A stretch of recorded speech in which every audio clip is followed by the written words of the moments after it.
Hi, you've reached Feather and Veil. I'm so glad you're here. Today I'm going to be discussing Chapter 7, Echoes in the Echoes in the Forest. I wanted to come outside because it's nice today. It's in the 70s. It was blue skies, but now we're obviously clouded, right? Alright, so let's get started here.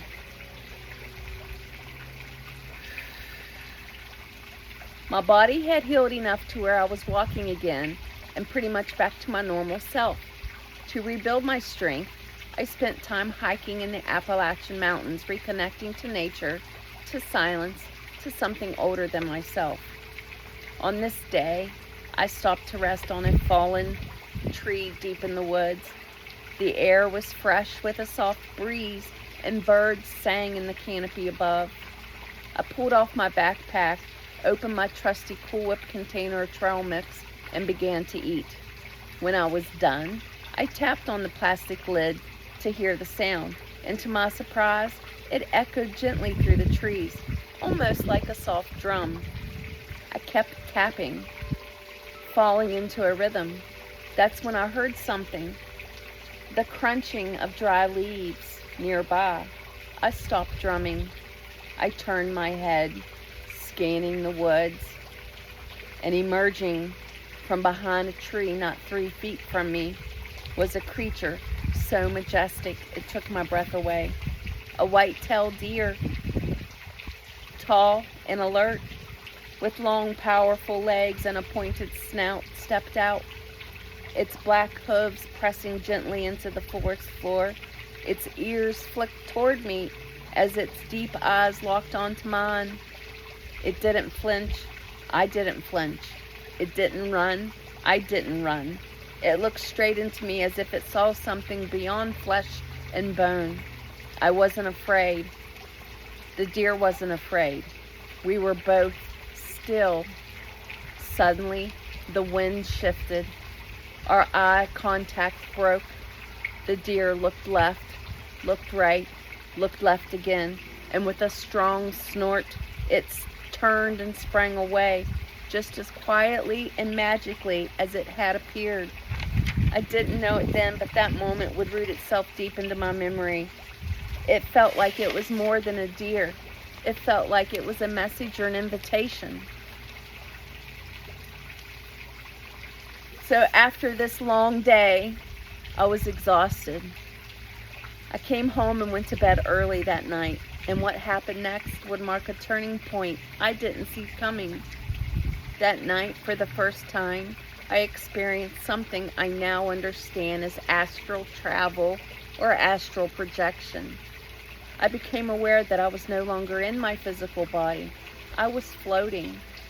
At first it felt lighthearted, almost playful. Wow, this is cool, I thought, drifting upward. Then I noticed something strange. I was face to face with the ceiling. Like right here. The ceiling. Curious and calm, I turned over to look down and saw my physical body lying motionless in the bed below. That's when I noticed a shimmering silver cord stretching somewhere between my heart and my belly button, connecting me to my body in the same spot. It pulsed gently, alive and secure. The moment I registered that connection, I felt myself drifting upward, through the ceiling, through the roof, through the sky, and then into open space. Suddenly, I was floating among the stars. Surrounded by darkness and observing the curve of the earth glowing beneath me. It was breathtaking, surreal, and overwhelming all at once. But as I looked down and realized how far I'd come and how far I'd traveled from the earth, fear suddenly creeps in. Then I heard a voice, calm, clear, and familiar, as if I'd known it forever. Don't be afraid. You can return to your vessel. You are more than you know. The sheer distance, the unfamiliarity, it hit me all at once. In that instance of panic, I was jolted awake, back in my bed, heart racing. That experience stayed with me. It wasn't a dream in the traditional sense. It was something deeper. A reminder that something greater was still with me, still guiding me. Excuse me a minute, gotta find my paper. The next day, I decided it was time for a change. I made a big decision. It was time to move. I was juggling 3 nursing jobs and barely holding everything together. I was working my full-time position, and once a month I would drive 2 to 2.5 hours each way for weekend work, and I would make in a weekend what I would make at my full-time job in a week. I also worked part-time at a long-term care facility and picked up shifts everywhere I could. Now, in this long-term care facility, there was a lot of end-of-life care residents. I had finished my med pass and started on my assessment rounds. I went into an elderly female's room, and this elderly female had been unconscious for 2 days. She was there for her end-of-life care. Her vital signs were rapidly decreasing. We had expected her to die 24 hours prior. Well, I walked in. She's sitting up in bed with a smile on her face and goes, "Hi." And I'm like, I know I have shock written all over my face. I wasn't expecting that when I walked in. So I'm like, "How are you today?" And she's like, "I'm good. Can I have some lotion?" I'm just staring at her. I don't know what to say. I can't move. I'm froze. I'm in shock to see this chick sitting up in bed talking.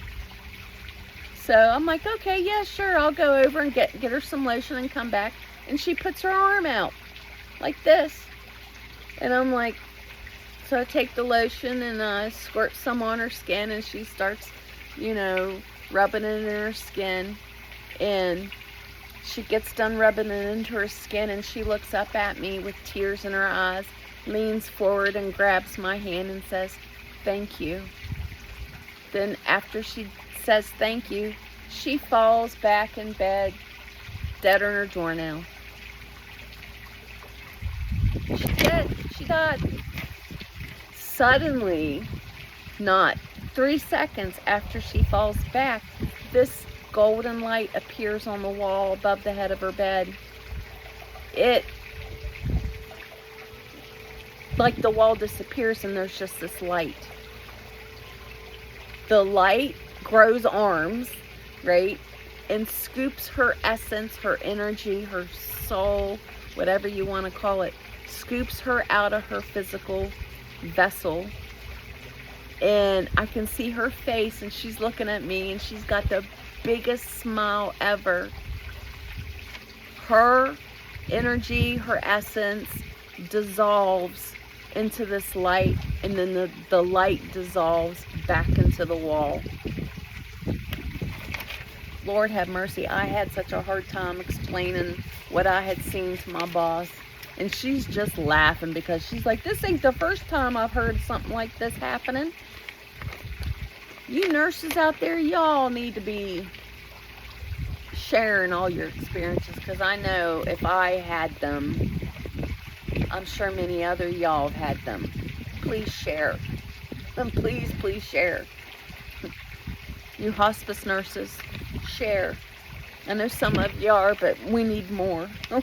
I want more, because I'm still, as you can tell, I'm stuttering over my words trying to get this out, because it was pretty shocking to witness, knowing that she was circling the drain not 2 days before. Anywho,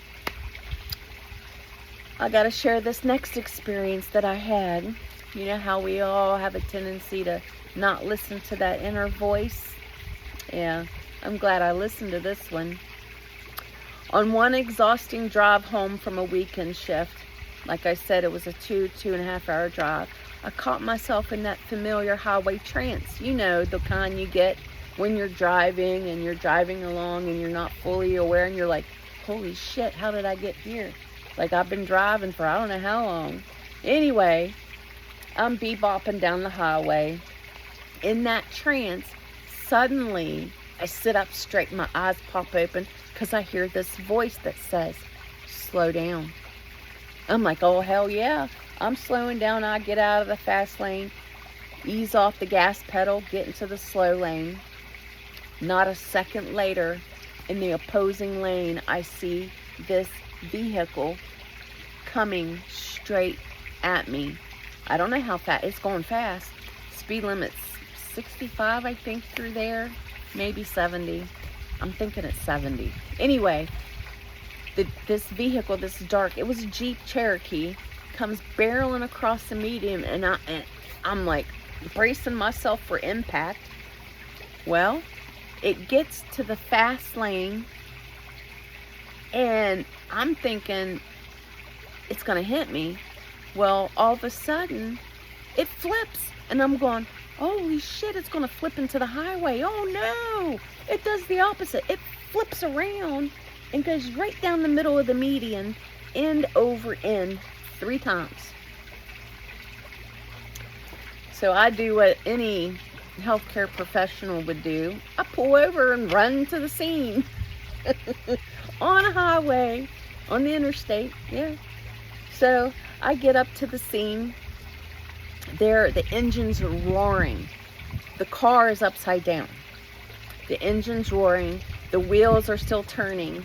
You can smell gas in the air. There's smoke coming out of the engine. I go to the driver's side door and I start pounding on the window because there's a feller. He's a young feller. He's upside down and his eyes are shut. So I'm pounding on the door, and I could see that he has a gash in his head, and that's all I could tell, that he had a gash on his forehead. So I'm pounding on the door. He's not budging. He's not waking up. So I go around the Jeep, go to the back. As I'm going around this Jeep, I'm noticing that the whole front end of the Jeep is smashed in to the windshield, and the whole back end of the Jeep is smashed into the back seat. So I go to the back where the glass would be, right? There's no glass. There's glass everywhere. And I start screaming as loud as I can. Hey, wake up! Hey, wake up! Turn your car off! Hey, wake up! I'm thinking in my mind, we're going to blow up. Like, why am I here? This car's going to blow. That engine, it sounded like the gas pedal was stuck. Anyway, he wakes up. I hear moaning. The engine cuts off. I hear click thud. He undoes his seatbelt and he falls onto the ceiling. He comes to a little bit more and more, and he starts crawling his way back to me, and I reach in to grab him to help him out. We get out from the back of the car, and I'm looking at him trying to do a quick head to toe. He's talking, he's breathing, he's bleeding from his head. His hand's a little contorted, may have been broke. But emergency crews arrive, so I leave. I'm like, I'm out of here. They got this. Didn't catch his name, but I knew he was a student doctor. He had med books everywhere. He had scrubs on. So I knew he was heading to the same place that I just left. And if you're listening to this, or if you're reading my book, I'm glad you survived, and I'm glad I survived. And I still don't understand how that Jeep didn't hit my vehicle like it should have hit my car. But yet it flipped the other way, complete, what is that, 90 degree? Did a 90-degree turn? I don't know. But I had to share that story. I had to share it. Anyway, moving on. That autumn, I was in a new relationship. The relationship moved quickly. Just 3 months from meeting to wedding vows on a snowy Christmas Eve. Life was moving fast. My MS, though, decided to flare. I started getting really bad spasms, severe fatigue, pain, electrical shock pain. When I put my head down, I get electrical shocks clear down to my feet. Very painful.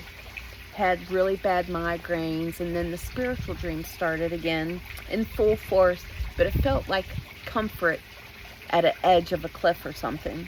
In one dream, I stood again in that peaceful space by the tree, but something was different this time. There at the base of a tree, a small sparkle started blinking. As I approached this sparkle, it began to take shape. First fuzzy, then it slowly started coming into focus. It was just a word. That word was truth.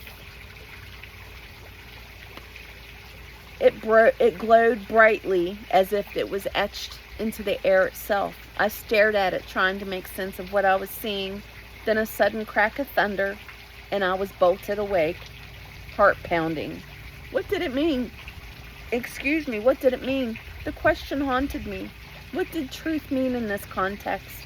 I turned it repeatedly in my mind, and then without warning or a voice or a vision, I simply knew. Get a second opinion. It wasn't an idea, it was a knowing. I followed that instinct. I began researching MS specialists close to me and quickly found two, Johns Hopkins and the University of Pittsburgh Medical Center. UPMC had an opening, and I took the earliest appointment available. After a battery of tests and a full evaluation, I finally received a correct diagnosis: relapse-remitting multiple sclerosis. It wasn't a cure, but it was clarity, and clarity can be powerful. It changed everything, the plan of my care, my prognosis, and the hope. Just before hunting season started that year, we bought our first home together, way out on a winding country road, the kind of place where the sky feels wider, the stars seem to be a little brighter. And it was the first time in a long time I felt like I had some steady ground under my feet. But the signs, the deer, the voice, the dreams, they were like breadcrumbs gently guiding me toward a different kind of truth. The white-tailed deer has always carried a certain mystery. But the day in the forest, it became something more, something sacred. Though I had seen deer before, this was the first time I had a close-up one-on-one encounter alone in the woods. There was no one else to interpret the moment, no distraction, no noise, just me, the trees, and this creature who seemed to step out of another realm. Deer are often seen as symbols of gentleness, intuition, and alertness. They are foragers, always seeking, always aware. They move quietly but purposefully through the world, and when danger approaches, they listen. They listen to that inner signal and flee. In many cultures, they are seen as messengers or spiritual guides, bridges between the physical and the unseen. That's how it felt that day, like the deer was a sign, a nudge, a whisper from beyond saying, pay attention, change is coming. And it did 24 hours later. And maybe what I needed more than anything at that point in my life was an invitation to remain open, not just to the voice within me, but to the patterns in nature and the signs that quickly unfolded around me. What stands out most about this chapter isn't the deer, or even the astral journey, or even the lady in the long-term care facility. I feel like it's the resilience, the sheer will to keep going despite the pain, the fatigue, and the confusion that can sometimes come along with MS. To keep working, moving, driving forward, even when the road ahead is uncertain. I was learning that sometimes guidance doesn't come in thunderclaps or visions or voices. It comes in the silence between thoughts, or listening to that voice that says slow down, or the glimmer of a single word glowing in a dream. And sometimes guidance will appear on 4 legs with eyes that seem to look straight through to your soul. I hope you enjoyed that chapter. Please be gentle with your soul, walk in kindness, and always trust in your light. I'll see you soon. Bye!